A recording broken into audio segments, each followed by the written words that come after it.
Olá pessoal, tudo bem? Meu nome é Bruno Querubim Parolin. Eu sou responsável pela Minds Learning and Development e hoje vocês estão aqui no segundo episódio da série Minds Insights. E o episódio do dia de hoje é: psicopatas organizacionais, outliers ou sabotadores do seu business? Confesso para vocês que eu estou me sentindo como Harry Potter. Falar sobre aquele que não se pode nomear, Voldemort. Uma temática que eu tenho bastante desejo de pesquisar mais, de falar sobre, de trocar cada vez mais. Então, profissionais que eu troco muito já sabem que essa é uma temática que me brilha os olhos para poder oferecer alguma luz para pessoas que estão enfrentando essa situação e que possam ajudar de alguma forma a partir de se aprofundar. Ressalva, bastante importante, é uma temática que exige maturidade para não entrar em vieses preconceituosos, taxativos ou caricatos. Vamos falar aqui de o quanto que essas tendências ou esse perfil psicopata pode impactar o seu negócio. Essa é a nossa pergunta provocativa do dia. Então, já deixo aqui os meus canais de redes sociais abertos para troca, depoimentos e em breve aprofundarei minha pesquisa sobre essa temática. Ok? Conto com o apoio de vocês também. Comentem e aí a gente vai trocando bastante. Bora! Para começar a falar dessa temática, eu trago para vocês então as características dessas tendências psicopáticas de um cara que pesquisou isso, um cara chamado Robert Hare, professor doutor de psicologia de Colômbia, que aprendeu muito na prática isso, e ele traz algumas das características. Eu vou entrar em cada uma delas e algumas eu vou aprofundar um pouquinho mais para a gente entender, até que tem alguns achados de pesquisas para nos ajudar. Então vamos lá. Segunda ressalva do dia. Não é um teste capricho, tá? Não é para sair aqui agora fazendo checklist com as pessoas. Não, é um inventário bastante profundo, realizado por profissionais especialistas, com uma entrevista semi-estruturada e avaliação de histórico. Então, não tem um linkzinho aqui de autoavaliação ou de avaliação do coleguinha. Mas vamos lá em cada uma das características. A primeira, personalidade ou tendência sedutora e o charme superficial. Pessoas que conseguem falar a coisa certa no momento certo. Egocentrismo. As suas ideias são as melhores possíveis, as que mais valem mais do que tudo. Mentira patológica. Então, pessoas que mentem tanto que muitas vezes a mentira e a verdade para elas até está bastante misturada. E em alguns momentos têm orgulho de enganar as pessoas.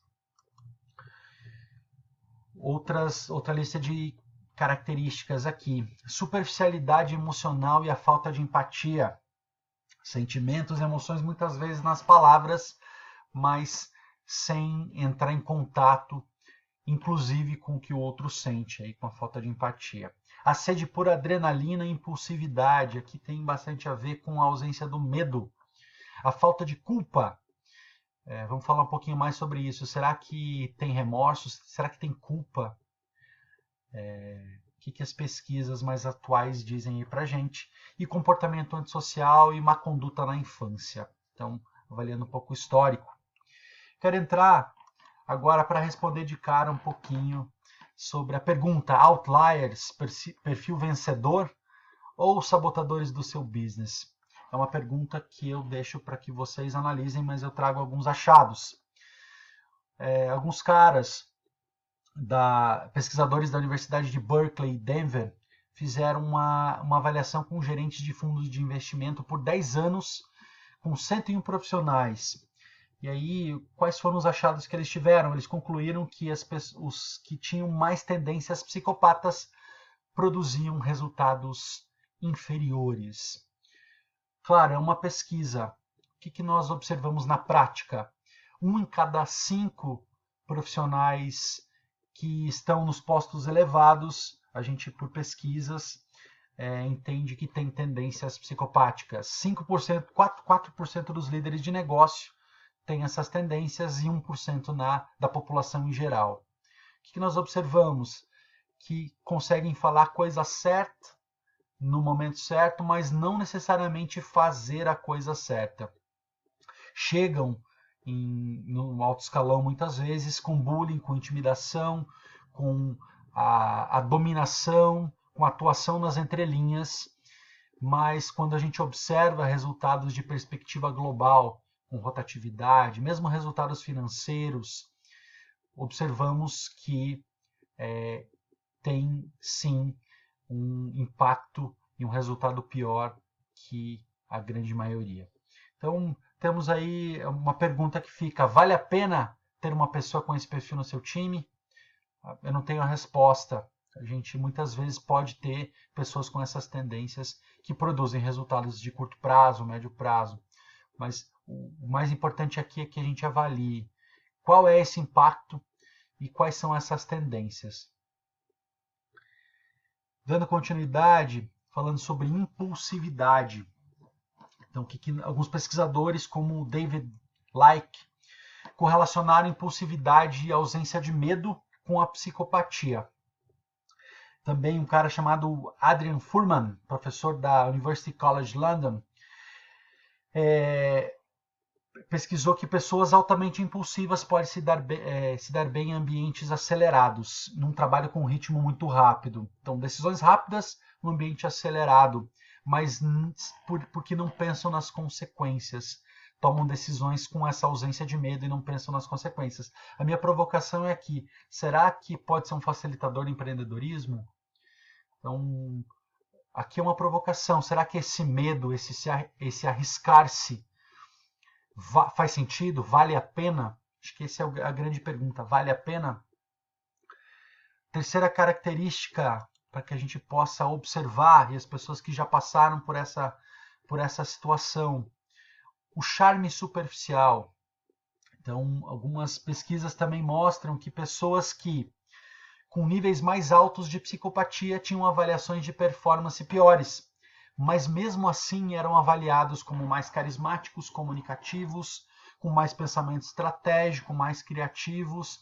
Então, existe um impacto nas pessoas, por mais que muitas vezes os resultados levem para um outro caminho. Aqui, assim, o quanto que existe sim uma manipulação a partir desse charme superficial, como a gente coloca aqui.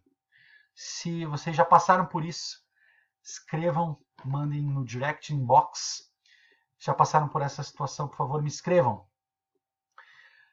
Outra característica é o estilo parasita, que aí é essas tendências de pessoas que criam relacionamentos curtos e superficiais e acabam descartando as pessoas após conseguir aquilo que queriam, sem cerimônia. Então, geralmente tentam fazer algo bem feito para eles mesmos, mas não necessariamente para as pessoas. Chama isso de estilo parasita. Conseguem o que querem e depois mastigam e jogam fora. Então, mais uma característica aí, o estilo parasita.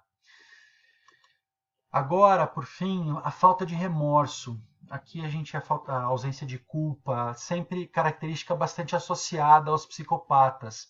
O que nós, observando aqui em algumas pesquisas, que eles primeiro sabem discernir o que é certo e errado, eles sabem a diferença, mas eles não sentem isso, não sentem essa diferença para consigo. E é comum que eles não sintam culpa com situações relacionadas aos outros, mas sim eles podem se sentir culpados quando situações que envolvam eles mesmos. Então eu acho que esse é um achado bem importante. Será que não sentem culpa ou remorso? Sim, são capazes de sentir essas emoções, mas quando algo os atinge diretamente. E um último aspecto que eu gostaria de trazer aqui é o quanto que existem culturas que, de alguma forma, mobilizam a psicopatia. Eu chamei isso de organizações psicopatizantes. Será que existem organizações que mobilizam e induzem comportamentos psicopáticos? Inclusive, será que selecionam, desenvolvem, reconhecem justamente aqueles que não têm culpa, charmosos e que não pensam no impacto de longo prazo, além dos seus interesses? Qual é o verdadeiro impacto desses profissionais? Mas tem uma outra provocação. Será que existe uma mobilização em prol de um perfil vencedor, em prol de um curto prazo? Essa é a grande provocação do nosso Minds Insights do dia de hoje. Agora, por fim, eu trago alguns caminhos para quem está enfrentando essa situação. O primeiro, e aqui são as minhas observações de quem já vivenciou algumas dessas situações, de quem já acompanhou algumas pessoas nessa situação. O primeiro ponto é limites e exposição. Aqui é o quanto que você consegue ou pode se colocar a sua vulnerabilidade para pessoas como essa. E aí parece um contrassenso aqui, não confie. Então, de verdade, limites, uma membrana semipermeável, não abra, não traga o seu diamante para essas pessoas. Como assim, Bruno? Não traga aquilo que você tem de mais valioso, pode ser usado contra você. O segundo ponto é esteja conectado com os seus valores. Eles é que te manterão conectado com aquilo que é importante para você dentro da organização que você trabalha, no trabalho que você está desempenhando. Então, também bastante importante. Terceiro, é um ponto que também parece um grande contrassenso. Não invista em feedback. Não vale a pena. Existe uma grandíssima ausência de autopercepção. Não vai adiantar. Então, de verdade, não invista. Quando eu estava fazendo faculdade, vi um tema de uma palestra, é assim, por que negar análise aos psicopatas? E eu juro para vocês que eu fiquei algum tempo olhando para aquilo e sem entender, porque a gente acha que a gente pode mudar o mundo. Nesse caso, existe uma ausência tão grande dessa autopercepção que aí os caminhos que eu indico é não invista em feedback. Se você acredita muito nessa organização, você tem os canais de ética. Se a organização não acredita nisso, isso não se perpetuará nessa organização. E por último, se isso está te fazendo sofrer, se esses impactos estão te fazendo sofrer, mude. Você sabe qual é o seu propósito, não será uma pessoa numa organização que vai acabar com isso. Então, alguns dos pontos aqui, acho que é importante a gente entender qual é o nosso propósito, entender a realidade e também não julgar. Acho que aqui também uma ressalva para que a gente não faça julgamentos preconceituosos. Mas quem já passou por situações como essa sabe o que é ser impactado por pessoas com essas tendências. Deixo aí para vocês esses caminhos. Por favor, comentem aqui. Minds Insights, segundo episódio. Quero agradecer aqui os meus contatos. Por favor, @mindsled, @Bruno Querubim Parolin, meus contatos. E até mais. Grande abraço. Até a próxima.